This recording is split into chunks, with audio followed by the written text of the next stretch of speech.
Ang acid reflux ay nangyayari kapag ang laman ng tiyan ay umangat at tumaloy sa esophagus. Kapag nangyayari ito, maaaring malasahan ang pagkain o stomach acid sa lalamunan.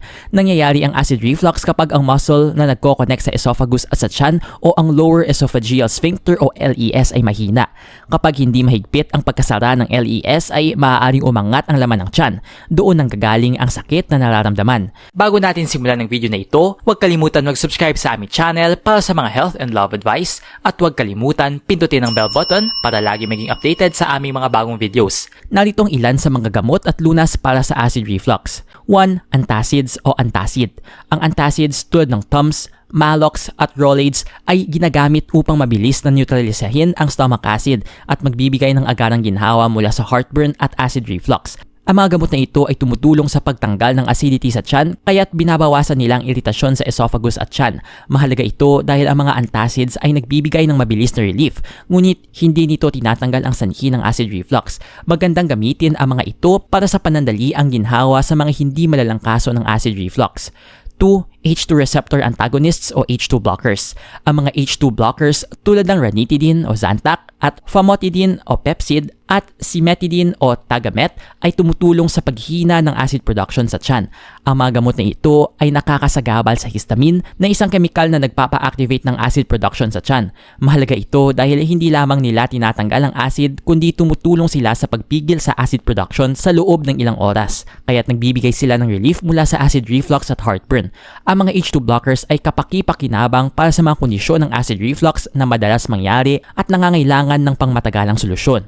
3. Proton pump inhibitors o PPIs. Ang PPIs tulad ng omeprazole o Prilosec, esomeprazole o Nexium at lansoprazole o Prevacid ay tumutulong sa pag-block ng acid production sa tiyan sa pamamagitan ng pag-inhibit sa proton pumps na nagpo-produce ng acid. Ang mga gamot na ito ay mas malakas kaysa sa H2 blockers at mas matagal ang epekto.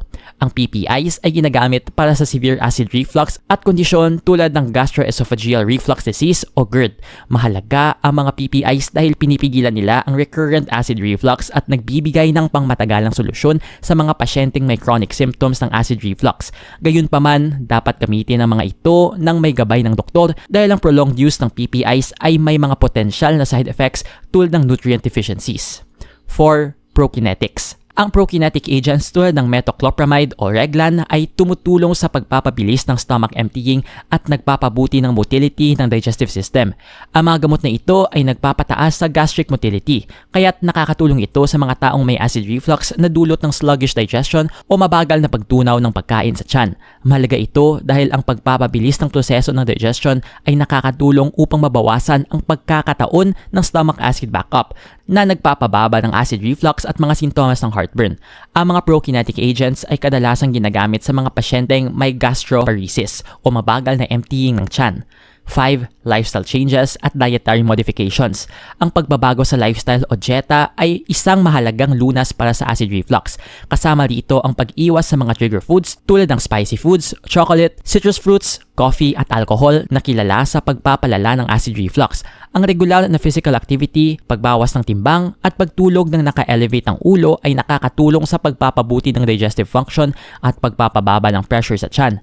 Mahalaga ang mga lifestyle changes na ito dahil binabawasan nila ang pangangailangan sa gamot at nagpo-promote ng overall gut health. Ang pagbabago sa dieta at pamumuhay ay nagbibigay ng long-term na solusyon at maaaring mapabuti ang kalidad ng buhay ng mga pasyenteng may acid reflux. Nag-enjoy ka ba sa video ito? Please hit the like button and subscribe sa aming channel para sa iba pang video tulad nito. Salamat sa panonood!